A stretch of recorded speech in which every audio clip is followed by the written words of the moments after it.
English paper solution ધોરણ 10 23/1/2025 section A question 1 થી 10 સુધી પેરેગ્રાફ પરથી આન્સર લખવાના હતા.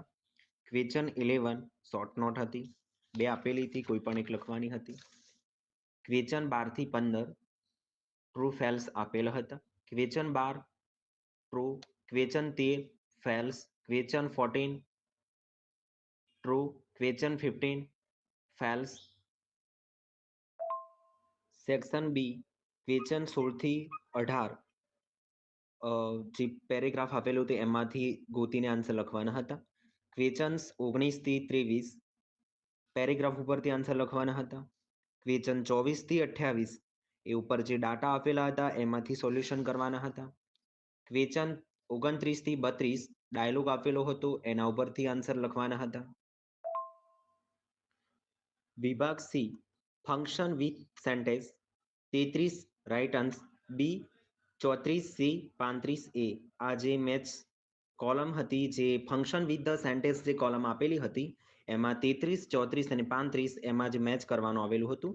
તો 33માં બી મેચ થતું હતું, 34માં સી મેચ અને 35માં એ. આ સેન્ટેન્સ મેચ કરેલા.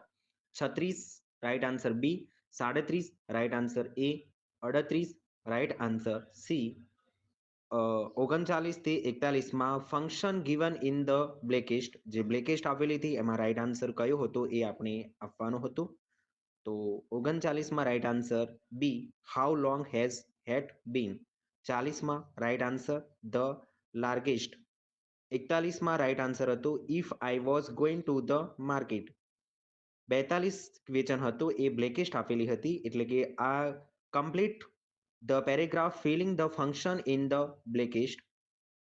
ફર્સ્ટ બ્લેકેસ્ટમાં પેટર્ન્સ, ટુ બ્લેકેસ્ટમાં ફોર્મેશન, થ્રી બ્લેકેસ્ટમાં travel. 53 question number right answer D. Question number 54 right answer D. Question number 55 right answer બી.